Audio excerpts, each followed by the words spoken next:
A pleasant Friday afternoon to you wonderful people there in TV land.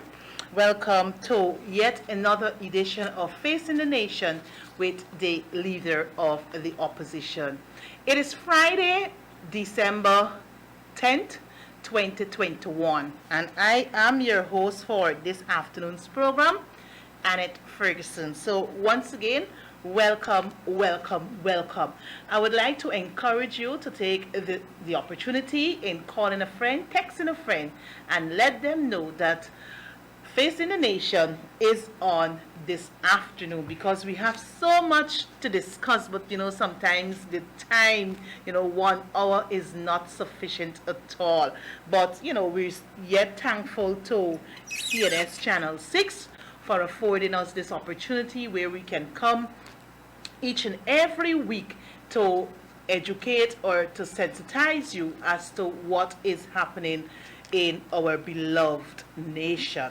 That being said, I want to start off my program today by extending season greetings to each and every one of you home here, whether you're joining us on social media or across the world. Season greetings to you and your family. This is a spectacular moment, more so in the Christian calendar, where we as Christians, celebrate the birth anniversary of our Lord and Savior Jesus Christ. The Anglicans, they would normally refer to this period as Pentecost, means the coming of Christ. So once again, on behalf of the leader of the opposition and my fellow members of parliament, we extend a warm season greetings to you and your family. The other point I want to raise here has to do with the weather situation. It is the month of December, and we would normally experience heavy rainfalls across the length and breadth here in Guyana. So we had rainfalls for the entire week thus far, and many areas have been inundated with water. I have just traversed the streets of Georgetown on my way here to the station, and I recognize that many areas are underwater. So I want to encourage each and every one of you, once you're navigating, please do so in a safe and exercise safety, so that you will not be in harm's way, neither would you affect other persons who are traversing the streets in Georgetown. And I know it's the Christmas season and everyone trying to get either the carpet, trying to get something new in the house. But I just want to say to you, as you traverse, please do it with safety being your main watch. On today's program, I will be focusing specifically on PPPC's 7% increase to public servants. We have started this conversation some weeks ago, but I believe as a representative of the people, we need to keep this particular issue alive. And on today's program, I will try to analyze the little information that I have so that you can be educated, and you must be able to make the distinction between the past administration and this illegitimate administration we have here in government. But before doing so, I want to remind each and every one of us that COVID is still with us. COVID is real. Our numbers continue to rise exponentially, and we would have recognized the ineptitude, the incompetence, the mismanagement by this regime in the handling of the COVID-19 situation. Today, our figure, the total number of cases, stand at 38,402. 38,402 Guyanese would have been affected with COVID. The number of persons died to date, 1,014. 1,014. And you know, when we left government on the 2nd of August 2020, it was 21 deaths. 21 deaths with 400, I think it was 464 cases when we left government. 464 cases. Now the total cases stands at 38,402, and deaths now stand at 1,040. And this should be telling us something. From 21 to 1,014, from 464 to now 38,402. This is alarming. These figures are indeed alarming. But yet we see an administration that has no interest, no plans, no policies in place to tackle this runaway horse. And who is suffering? It is Guyanese who are suffering.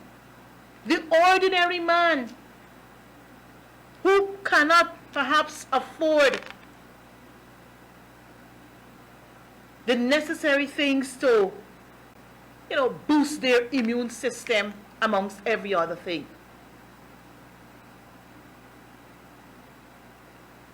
The nation, areas across this nation, operating at 100% strength, as though, COVID is not here. Take a drive through tonight down Stabrook Market. Go to Kitty. Go to places on Sheriff Street. You will see exactly what I'm talking about. And oops, that one slipped me. Visit what is happening on Church Street between Albert and Ornock Streets. You will see for yourself. People are gathering in mass numbers. Some not wearing their mask, not observing the 6 feet apart distance. But the lives of others are at risk. So I want to say to right-thinking Guyanese,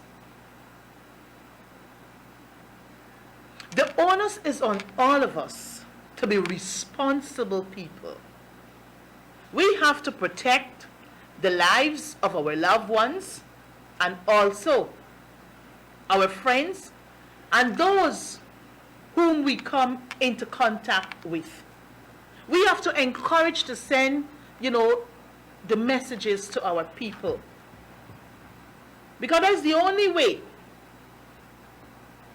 our people would exercise some degree of caution. Because you're hardly hearing any, public advisory there, any sensitizing or awareness campaign as it relates to COVID by the Ministry of Health. But the David Granger-led administration, the APNU, yes, we must remind you what we did. We had a better plan in place. We had measures in place, and people had to adhere to those things because we enforced.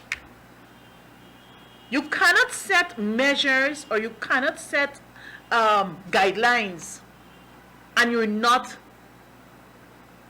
following up to ensure that these guidelines are adhered to.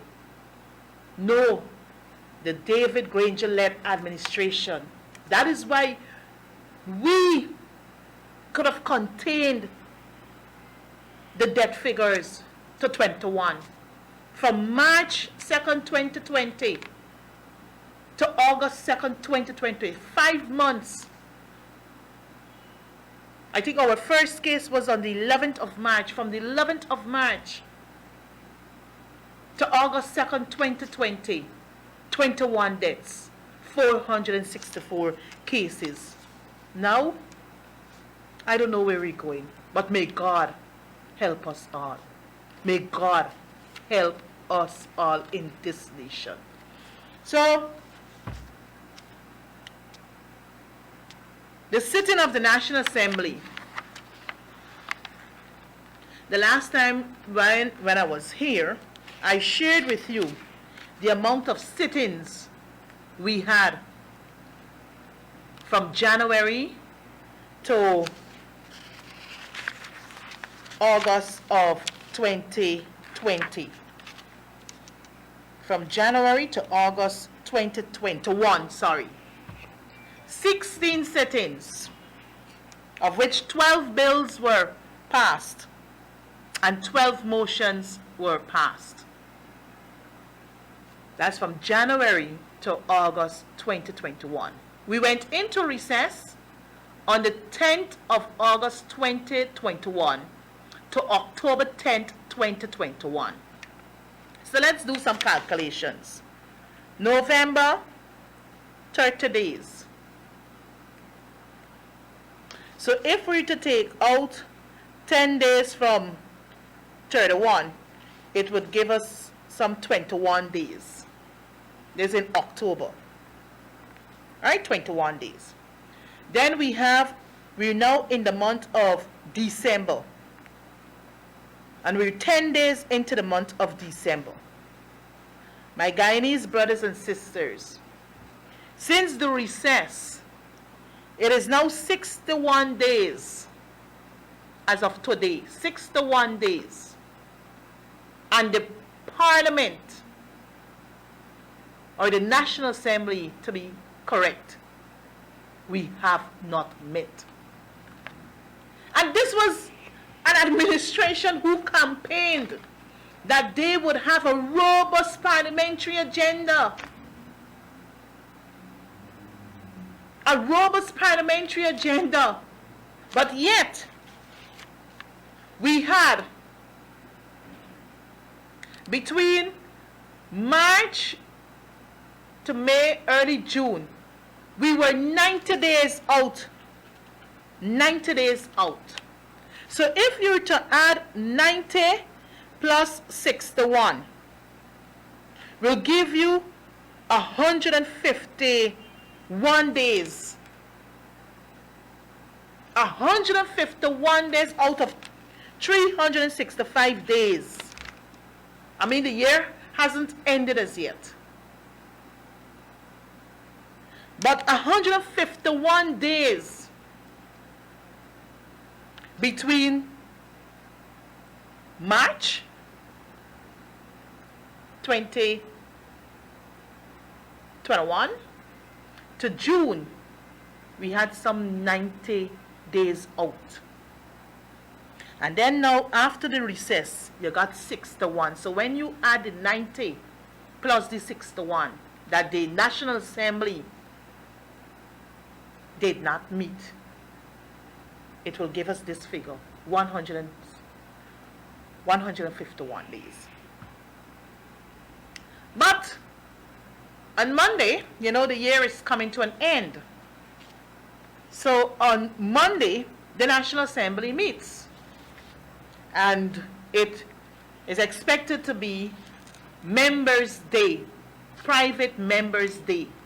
That is the day set aside for members of the opposition, whether to pilot motions, to debate other, whether a bill, you know, that is our day. But you will recall that the leader of the opposition moved two no confidence motions against Dr. Frank Anthony for his mismanagement and ineptness and incompetence for his handling of the COVID situation. We also have a no confidence motion against Mr. Robson Ben for his ineptness, his incompetence as the Minister of Public Security or Home Affairs. But you know what? These two motions were tabled in the National Assembly. And, you know, the Speaker not being fair, because he knew exactly that the motions are in good standing. The motions are in good standing. So, the motions were sent to the Attorney General, Mr. Nandalal, for advice. And this is close to more than 5 months. And the Speaker is yet to get an opinion or the advice from Mr. Nandalal's office. So what they did, they also moved a motion against the leader of the opposition, which they have no authority to do. The Constitution, I think it's Article 81, if my memory serves me accurate, speaks to the whole issue of how the leader of the opposition is elected. So it has nothing to do with the government in office to decipher for the opposition who should be their choice. It is us who made the decision and unanimously agreed for the Honorable Mr. Joseph Frederick Harmon to be appointed the leader of the opposition. So that too was sent to the Attorney's General Office for advice or for an opinion to be given. My colleague David Patterson moved several motions or tabled several motions in the National Assembly, specifically dealing with the whole issue of the SO exploration and production, the oil and gas situation here in Guyana. That too, I think, I'm sorry I don't have the letter to share with you what the Speaker would have written to Honorable David Patterson, saying to him. So basically, in a nutshell, is that, the motions piloted, whether, I think, one, with the SO exploration, we have a sub judice, that is sub judice because someone moved to the courts to bring a case where that is concerned. So we cannot, pursue to having that particular motion debated in the National Assembly. But there's the other motion. I think it speaks specifically to the auditing of the oil and gas sector here in Guyana. So I think the Speaker would have written to Honorable Patterson saying that this cannot be debated in the National Assembly. So, Guyanese, what am I saying here is that we in the opposition, we have been doing a whole lot of work.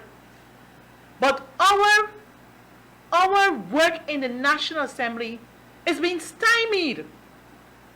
It's being stymied by this illegitimate regime because they do not want Guyanese to be sensitized to be educated as to what is happening. That is why, you know, we have these programs, whether Face in a Nation program, we have our social media platform where several of my colleagues host their personal programs so as to bring to light what is happening here in our country. Guyana is not the same as it used to be post May 2015 to 2020 August. The other issue I want to highlight quickly has to do with the holding of local government elections. And I want to remind you, my brothers and sisters, it was the coalition that brought back local democracy to this nation. We brought back local democracy to this nation. Many communities, many regions have been starving for their local democratic organs to function independently and not to have political interference. Article 70 in the Constitution speaks specifically to local democratic or local democracy. But the last elections, the last local government elections were held in 1994. I was still at school. In 1994. So you had close to 20 plus years. Communities were unable to elect their local representatives. So we came in 2015, we campaigned that when we, or even before we campaigned in 2015, after the 2011 elections, the nation was promised by Donald Ramatern that when the PPP returns to office, local government elections will be held. Well, 2012 came, 2013 came, 2014 came, up to when we went to elections in 2015. We never saw the day of light for local government elections under the PPPC civic. So in 2015, when we became the government, we started to put systems in place. So the first local government elections after 20 plus years were held in March, I think it was March the 18th, 2016. March the 18th, 2016. Then two, because of the elections being in 2020, we went to an earlier local government elections in 2018. So in less than 5 years under the coalition government, we had two local government elections. Not only local government elections, but we were able to bring in new townships. Mabaruma is a township. The coalition made it possible. Madia is a township. The coalition made it possible. Bartica is a township. The coalition made it possible. And also let him. That is what we did. So you will hear the naysayers saying that, well, look, the coalition did nothing. And we all know that is far from the truth.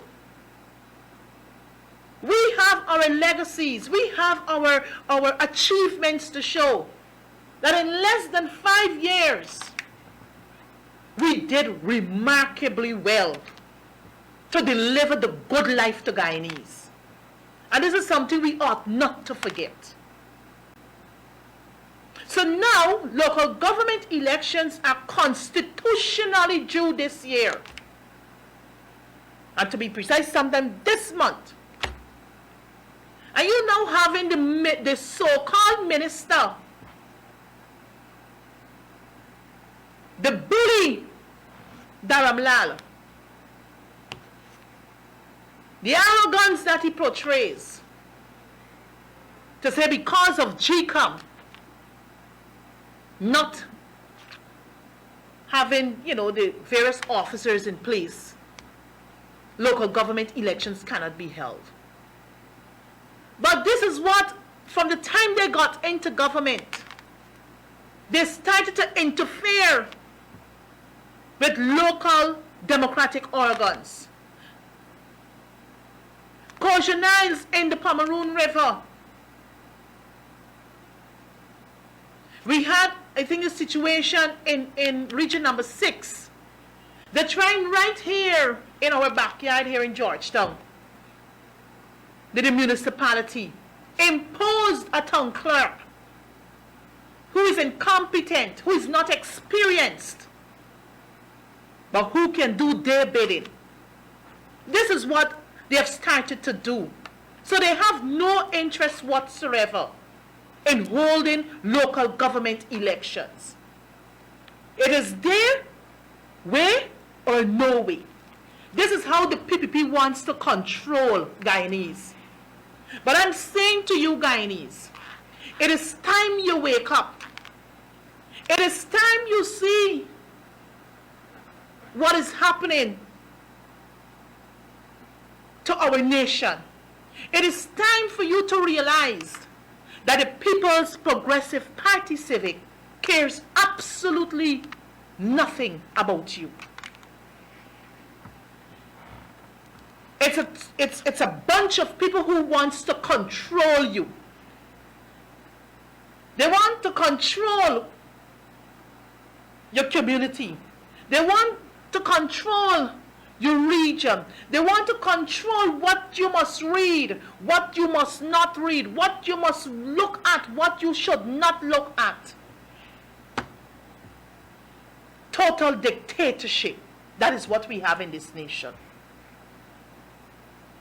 So, we have made our voices heard as it regards to the non-holding of local government elections. And sending out a memorandum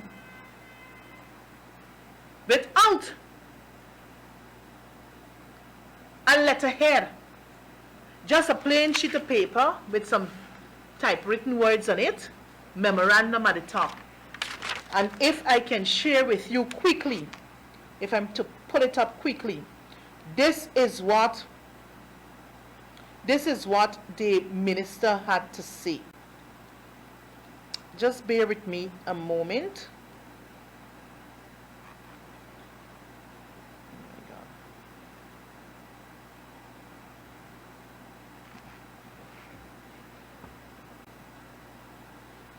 Yeah, I'm trying to get the actual document. Oh boy.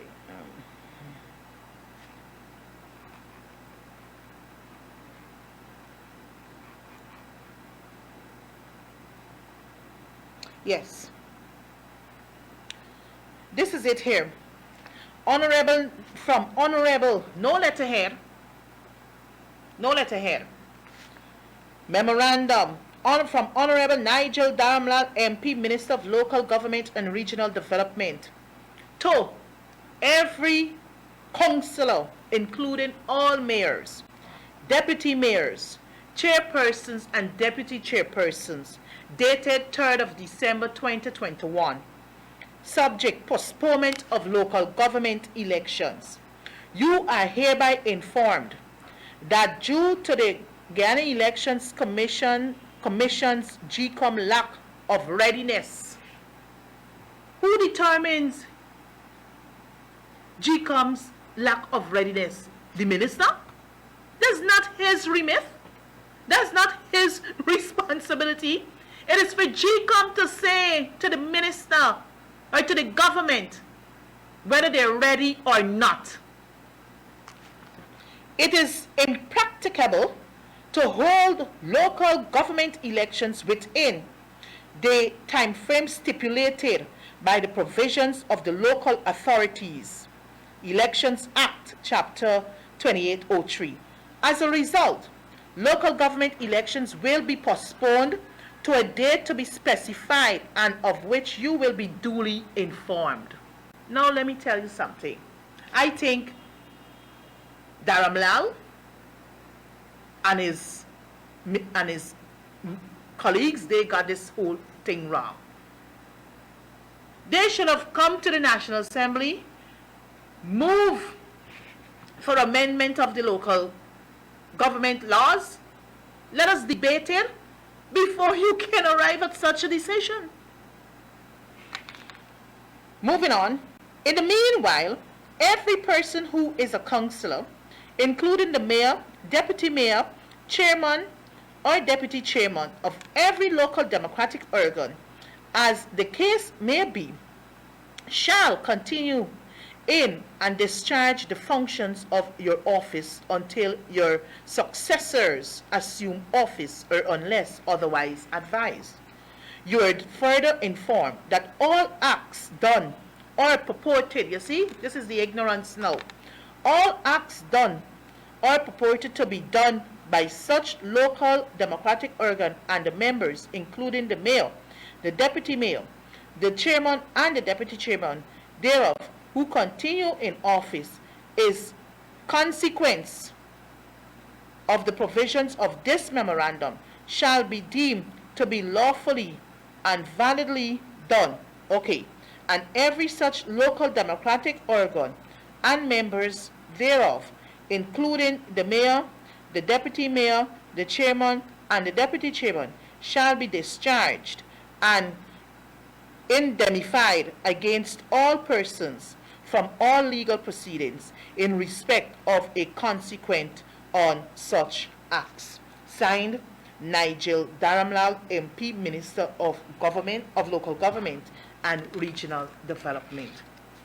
So, comrades, we in the opposition will be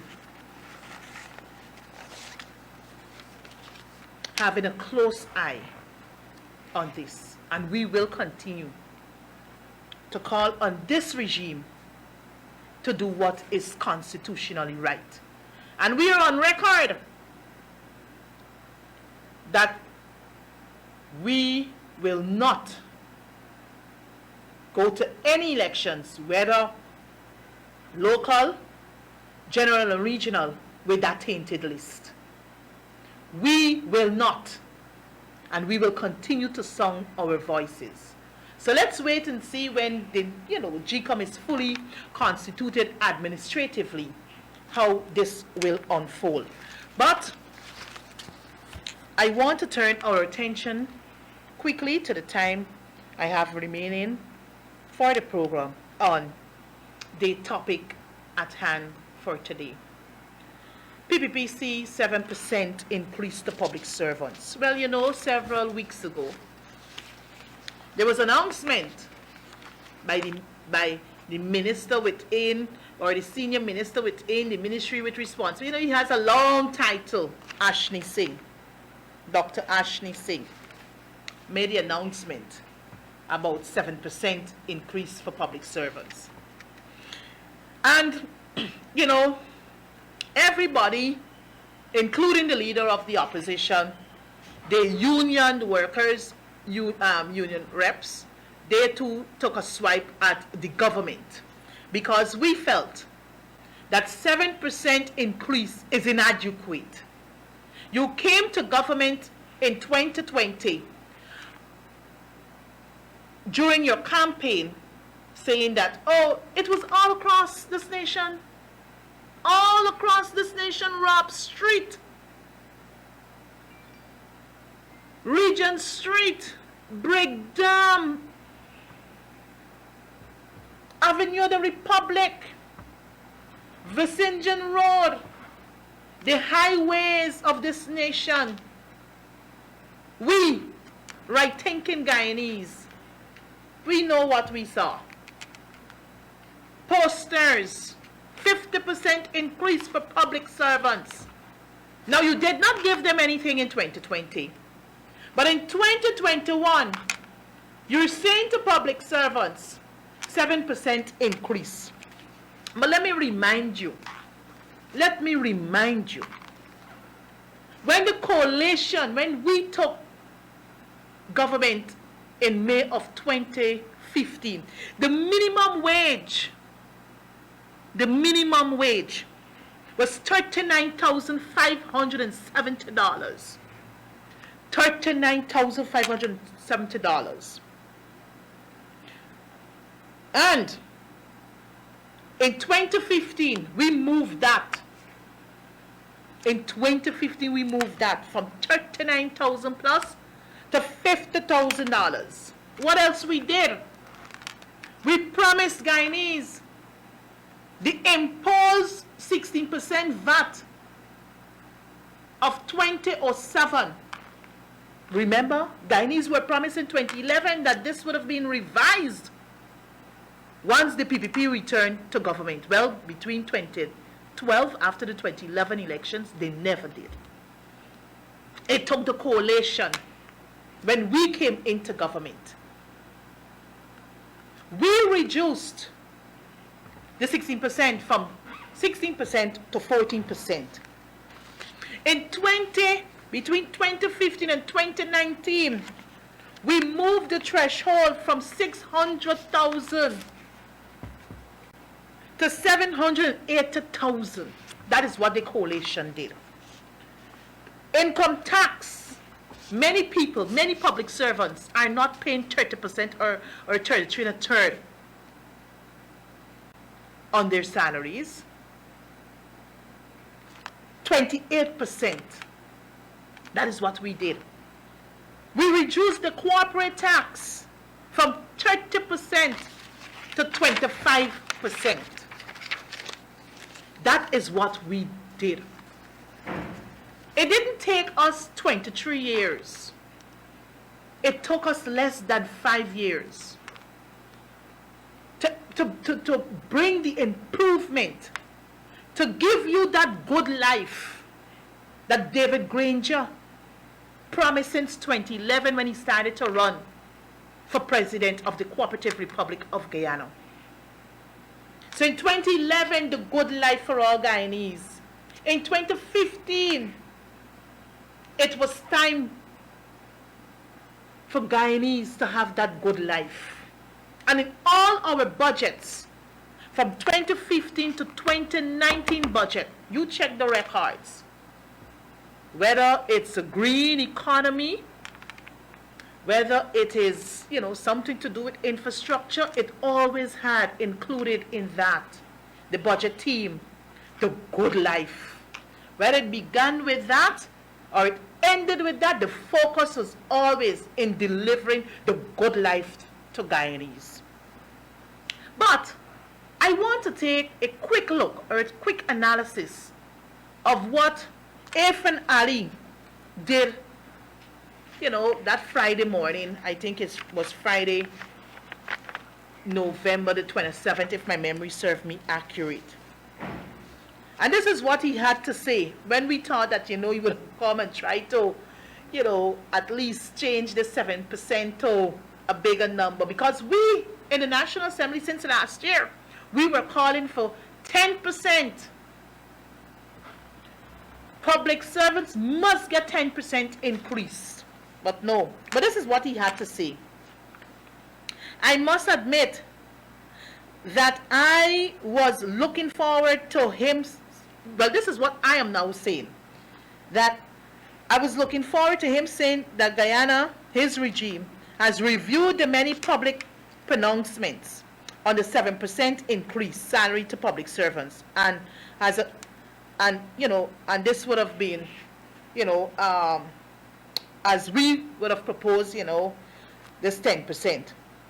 But let me bisect, some of the propaganda or the lies that were mentioned in his address to the nation, or the press statement. 7% came, or 7% comes with a number of benefits to enhance and secure livelihood, to ensure population capacity to withstand global challenges. Now, what benefits were you talking about? You're talking about the 19% cash grant that was given out. Are you referring to the 25,000 COVID cash grant that many public servants haven't received? How can you call that benefits? How can you refer to that as being beneficial to guys? I mean, it would have just served them for a one time period. But when a man or a woman can enjoy a 10% increase in salary, that is what I would consider as beneficial. Because you know what? You get more to spend on a monthly basis. More to spend, and in some cases, he or she would be able to save from the extra increases. So I don't know what Efrad was referring to. Are you referring to the cash grant, the 19,000 cash grant? Are you referring to the 25,000 COVID grant that many persons did not benefit from? Are you referring to the 10 billion approved in the National Assembly to help the farmers during the flood time earlier this year, where many farmers, whether small-scale farmers, medium-scale farmers, they did not benefit? Go to many communities on the East Bank, they will tell you. Go to communities, farming communities on the East Coast, they too have their story to tell. They did not benefit. And then he said, you know, the economic was in shambles. But like he forget, Efran, in 2019, we hadn't the full production of oil yet, but in 2019, this economy under the coalition government grew by 5.2%. Check your facts. It grew by 5.2%. He said that the productive sectors declined: gold production, rice production, and other extractive industries. But let me tell you, the records will show, the reports will show that these very sectors grew exponentially under the coalition government. That is why we were able to pay increases in salaries every year. We hadn't oil, but what we got from the gold industry, what we got from the agriculture industry, we were able to pay benefits, real benefits, to our workers in this nation. You know, then he referred to, you know, the so-called trade union leaders who he considered as political operatives, quote and unquote. You're disrespectful, Mr. Halley. You're totally out of order. Out of place. How can you refer to workers' representatives as political operatives when they're speaking truth to power? So if you're saying this for the public servants' representatives, you must say the same for the Gaisuko or the sugar workers' representatives. You have Mr. MP Narain, who have replaced the late Kamal Chan. Kamal Chan served as a member of parliament for quite a number of years on the benches of the People's Progressive Party Civic representing sugar workers.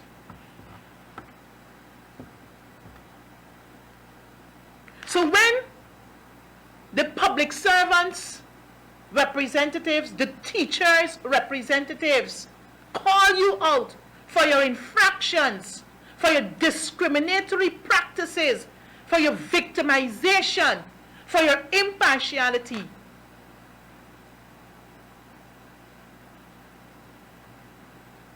for not being impartial, you're saying that they're political operatives. They have every right to represent their workers. It's only you alone must speak. The workers are fearful. Many workers would reach out to us.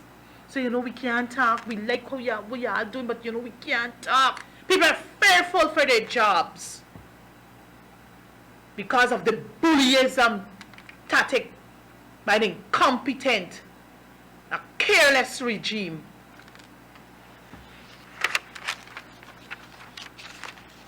And that, what really caught my attention. He is not in the business. I'm just quoting, snippets from what Ali said at his press conference of November 27th or 26th, 2021. He is not in the business of scoring cheap political points or misleading the people. Huh? Misleading the people? Misleading the people? You want to go there? Well, I can take you there. You're yet to show this nation your degrees, whether diploma, whether your bachelor's degree, your master's degree, your PhD. We're yet to see that. We're yet to see that. We're still yet to see you declaring what you own just before becoming a minister of the government. You're yet to declare so many other things. You're yet to say to this nation what have been your findings or the findings from the Auditor General's report on the 25,000 cash grant. You're yet to say to the Henry Boy's relatives and the Harrison parents how justice will be served. So you're talking about misleading? And there are many things that I can identify misleading with when it comes to you, Irfan Ali. So, as Guyanese, as I said before, we have to be very mindful. We have to start thinking outside the box and do not allow ourselves to be boxed in and just listen to what, some so-called leaders want to tell us. The other point that he raised, the destruction AP and UNAFC caused in the economy from 2015 to 2020.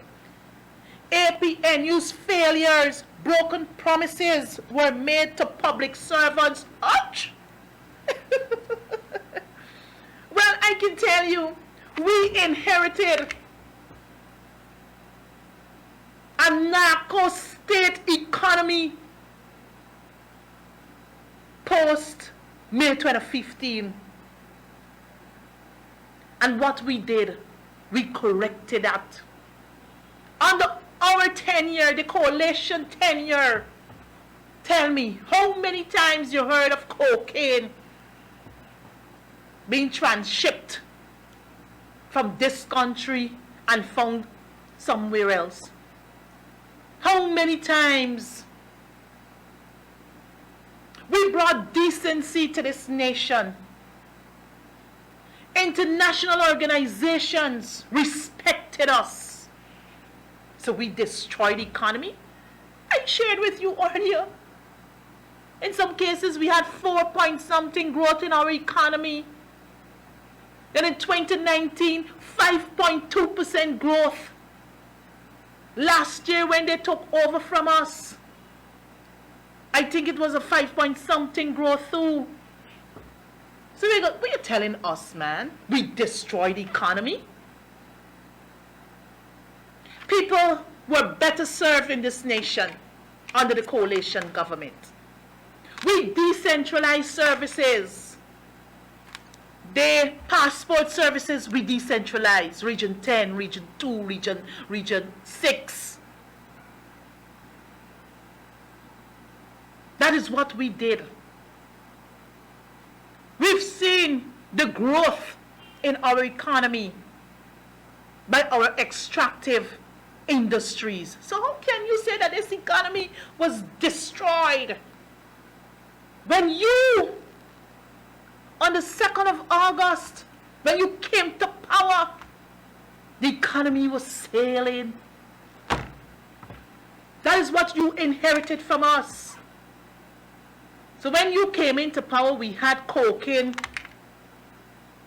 in Belgium, cocaine in Jamaica, cocaine the other day found in Netherlands. Yeah. And you talking about a destructive economy by the coalition? Look, get your facts straight. You need to do a proper research in before you speak, sir. But this is what I want to share with you. The APNU, you know the other thing, APNU ministers got 50%. I never got 50% increase. Never. And I think my senior colleagues, they were able to provide clarity where that is concerned. And let me say this. When the coalition went into government and we, tried to adjust the minister's salary in 2015, all the other years, from 2016, 17, 18, 19, 4 years, we as ministers did not benefit from increases. But they wouldn't come and tell you that. But this is what is happening now. This is what is happening now. Let me break it down quickly. So in 2020, public servants got no increases in salaries. In 2020, this is what Gaisuku received. This is what they received. $60 million, right? $60 million in August of 2020. September of 2020, the total budget was $329.5 billion. Out of that, Gaisuku got $5 billion. In December of 2020, there was a supplementary of $77.4 billion. Out of that $77.4 billion, Gaisuku got $4 billion. In 2021 February, budget was $383.1 billion. This is what Gaisuku got, $2 billion. In 2021 June, they came with a supplementary provision of $21.3 billion. You know how much Gaisuku got? $1.5 billion. $1.5 billion. And public servants got nothing. For 2020, nothing. In 2020, when you had the emergency budget and we asked the question whether public servants will get an increase, we were told yes. Some $6 billion was set aside. Rather than public servants receiving the increases, they got a $5,000 bonus for hampers. They got some other $25,000 for something. No increases in salaries. In 2020, 2021, during the budget consideration, we asked the question, what is the figure set aside for salary increases for public servants? And we advocated for 10%. We were told $10 billion is included in budget 2021 for public servants. Now, my brothers and sisters, 7%? 7% is roughly 3.5 for 2021 and 3.5 for 2020. And this is what I want you to listen to carefully, the time I have remaining. The current minimum wage is $70,000. So therefore, 7% of $70,000 is roughly $4,900. So those earning $70,000, their salary will now move to $74,900. Back pay, this is the $4,900 by 12, going to give you $58,800. So therefore, it will be taxable, right? Public servants who are earning $100,000 is just merely like a $7,000 added on to their salary. So they will get an $84,000 back pay, which will be taxable. But the point I want to make here, this is what, and this is wrong, that this administration is doing. They, just last week, the Ministry of Finance sent out a circular to ministries and agencies saying to the accounting officers or to the heads of agencies that persons who were employed in 2021 and who might have resigned or had their services terminated will not benefit from the increases or the retroactive increases in salary. This is wrong. If I was employed with a ministry from January and I resign in August, I must be able to enjoy my retroactive increase from January to August. They will have to prorate the days. If I resign the 15th of August 2021, they gotta pay me from the 1st of August up to the 14th of August. They gotta prorate it. So public servants, I want you to know that this cabal that we have for a regime running this nation, they're spiteful. And you must know your right. So if you were employed and you had your services terminated or you resigned, by right, you must equally enjoy the increases. So you'll need to consult with your, the union and so forth, right? Moving on quickly. Ministers of government. So junior ministers now receive $695,000. With a 7%, their salary will now will increase to $48,650. Yes, taxpayers, $48,650. So their new salary would now move up to about close to over $700 and something thousand. Senior ministers, and let me tell you, they will be enjoying a back pay. So if you were to multiply $48,650 by 12, their back pay for January to December 2021 is $583,800. Yes, that is what the junior ministers will be enjoying. Senior ministers, their salary is currently $869,927. They will now enjoy an increase of $60,895. So their retroactive from January to December of 2021 will now be $730,740. So they're going to enjoy the back pay of $730 plus their salary for December, which is $869. This is what is happening. So I want to also remind you as I close today's program of what the PPP, Jack Dio said in a headline. And this is what he had to say. In October 20th, 2015, PPP will reverse salary increases if it wins next elections. You hear what I'm telling you? This is not my words. You Google it. October 25th, 2015, October 20th, 2015. And I'm repeating myself. Go Google October 20th, 2015. And this is what Jack Dio had to say.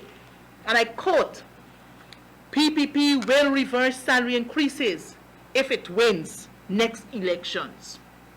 Wants all MPs to prove their earnings, unquote. Well, they're 16 months into government. They are 16 months into government, my brothers and sisters. And yes, we are still to see the reversal of the salaries that they now enjoy, they're now benefiting from. So, time has caught up on me. But I want to end by saying to you, my brothers and sisters, every word spoken by this regime should be taken with a pinch of salt. It's about lies. It's about propaganda. It's about, telling the people what they want the people to know. But I know we are smart and we are right-thinking Guyanese. We can assess, we can analyze what is before our eyes. The People's Progressive Party civic regime, albeit installed, they have absolutely no concern for you, the ordinary man and woman out there. No concern for public servants, for teachers, the single mothers living whether in Tiger Bay, in Agricola, in East and West, South Rumvelt, North Rumvelt, Buxton. They have absolutely no interest. It's all about grabbing for themselves, families, and cronies. So I end by saying to you, Guyanese, wake up. Wake up. It is time we stand together and call out this illegitimate regime for their infractions on us. Thank you for joining me for yet another program of Facing the Nation. I do look forward to you joining me next week for another program. As you prepare for the Christmas seasons, I implore upon you to do it with care, caution, and consideration. Ensure that you protect yourselves from COVID. COVID is real. May God bless you. May God continue to bless our beloved nation. Thank you.